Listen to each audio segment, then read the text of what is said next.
Ini kita udah di kakinya Kelimutu. Kelimutu itu satu, apa ya, dulu ada di uang 5 ribuan ya. Jadi satu keajaiban, salah satu keajaiban dunia saya pikir ya. Walaupun bukan Seven Wonders yang ada di ND Flores NTT. Orang bilang kalau nggak ke ND itu, nggak ke Kelimutu, nggak ke ND itu. Ya jadi menarik. Atraksinya adalah 3 danau yang warnanya berbeda-beda. Ya pernah juga berganti-ganti hebatnya. Ada di atas sana. Menurut apa penuturan orang-orang sini, danau ini menarik gitu. Ada danau memang untuk bersemayamnya arwah orang-orang jahat. Ada satu lagi danau untuk bersemayamnya anak-anak muda yang baik, dan satu lagi danau orang tua yang baik ya. Ini kita naik ke atas. Saya nggak tahu saya mampu apa enggak. Oke. Jadi ibu sampai 5 kilo. Semua jenis ini kayu pohon-pohon ada di sini. Perwakilan arboretum. Ya, ini ada arboretum namanya, Collection of Flora dari Taman Nasional Kelimutu. Pohon apa yang paling banyak sini, Pak? Singgi. Singgi. Iya. Singgi itu apa? Singgi itu jenis kayu lokal yang biasa digunakan untuk bangun rumah adat masyarakat sini. Oh. Iya. Tapi ini kan kawasan konservasi, dia tidak ada aktivitas untuk penebang segala macam, terlarang. Oh. Did you know that we own an arboretum in Kelimutu? Jadi saya ditemani oleh Pak Valen, beliau petugas di sini. Valen apa? Valentinus Lape. Valentino? Valentinus Lape. Valentinus Lape. Valentinus ya. Ya. Jadi alhamdulillah ya kita ketemu Pak Valen. Siap. Jadi sebenarnya Kelimutu itu nama gunung ya. Iya. Meletus ini kan kalderanya sebenarnya. Masih aktif ya Pak Valen ini? Masih aktif gunungnya. Ya, ternyata diperkirakan kalau meletus lagi akan muncul danau baru. Lagi. Yang orang nggak pernah tahu tuh kenapa warnanya bisa warna-warni dan berubah-ubah.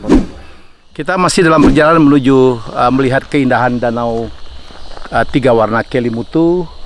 Dan ini ada anjungan, ada deck ya, observation deck. Ini kalau pagi bagus karena dari situlah burung-burung yang gerugiwa. Ya, dari sana, dan suaranya yang kata Pak Valen bisa 17 jenis ya. Sayang kita sekarang udah sore, kita masuk ke sini jam 5 lebih ya. Karena besok saya udah harus kembali ke Jakarta. Dan orang selalu mengatakan ke ND kalau tidak ke Kelimutu itu nggak afdol. Ya. Alhamdulillah saya sampai di sini. Di depan sebentar lagi kita akan menyaksikan keindahan salah satu keajaiban dunia, tapi sekali lagi bukan 7 keajaiban dunia ya. Danau Kelimutu ini ajaib banget. Luar biasa ya, indah. Udaranya sejuk banget. Berapa kilo lagi kita ke danau? Ini sudah mau sampai danau pertama. Kalau sampai puncak masih setengah kilo. Masih setengah kilo menuju sampai puncak. Tapi dari danau pertama sekitar berapa? 100 meter. Berapa ratus meter. Dan sekali lagi ini adalah observation deck atau anjungan ya. Dibangun di atas jurang. Luar biasa indahnya. Suara burung juga terdengar sebenarnya. Saya tidak tahu apakah suara burung gerugio atau tidak. Bercampur dengan suara tonggeret nih mestinya. Ya, kita menuju danau pertama. Danau apa nih, Pak? Tiwatapolo. Tiwatapolo. Ini danau apa? Danau yang untuk Ya, orang tua. Orang jahat. Ya, orang jahat. Orang jahat. Oh, Ya. danau untuk orang jahat. Wow. Keren. Huh. Nah, itu danau keduanya, Tiwunamuri sebelahnya. Keren banget ya, kayak dibangun ya, kayak dibangun kayak tangan di- manusia. Kayak cat aja kan. Warnanya kayak cat, warnanya turkoa. Turkoa. Itu danau kedua ya. Kedua sih. Ini Tapi airnya mirip-mirip ya mirip-mirip. warnanya. Kadang-kadang beda sekarang. Kadang-kadang beda. Biru muda, biru. Dulu cerah. pernah merah ya. Merah gini. Ini yang dulu pernah merah. Ya, merah, biru, putih di atas. Itu misteri itu yang kita belum tahu kenapa dia berubah-ubah. Alhamdulillah ya Allah. Akhirnya saya sampai juga. Mimpi pun saya tidak bisa ke sini. Terima kasih Om Ahmad udah mengundang saya ke sini. Jadi ini sebenarnya kaldera. Ini adalah letusan gunung berapi. Sebenarnya Kelimutu itu gunung berapi. Konon katanya masih aktif. Ya. Letusan apa tanahnya atau batunya terangkat dan muncullah danau. Sama juga nih, ini danau tektonik Pak. danau yang berasal dari letusan gunung berapi atau vulkanik lah ya. Seperti juga Danau Toba. Danau Toba juga dulu adalah gunung meletus mengangkat jutaan ton batu dan tanah dan membentuk danau. Ya, inilah salah satu keindahan Indonesia. Pak Menteri, Bro Menteri, ya Bro Sandi, saya udah duluan nih ke sini. Saya dengar Bro Menteri juga mau ke sini ya. Luar biasa, kita harus kembangkan potensi yang seperti ini. Nggak pernah mimpi saya bisa ke sini. Terima kasih ya Allah. Jadi Kelimutu itu terdiri dari 3 danau. Satu danau adalah danau untuk orang-orang jahat semasa hidupnya, untuk adalah arwah orang-orang jahat semasa hidupnya, yang disebut danau apa? Atapolo. Siap. Terus ada danau kedua, itu danau apa? Nomuri. Itu adalah danau tempat bersemayamnya arwah-arwah muda-mudi yang berkelakuan baik selama hidupnya. Dan ada lagi danau ketiga, danau apa namanya? Atabupu, yaitu untuk persemayaman arwah-arwah orang tua yang baik semasa hidupnya. Dan untuk menentukan ya nanti kalau menurut ceritanya di sini ya kemana arwah-arwah itu setelah meninggal akan bertempat, itu ditentukan tadi di gerbang, namanya gerbang Perekonde yang tadi kita lewati. Ya dari situ checkpoint lah, kamu ke danau mana, kamu ke danau mana, kamu ke danau mana. Ya, wow, kabut udah mulai turun. Dan sudah jam 6 lewat. Ini sudah jam 6 lewat di sini.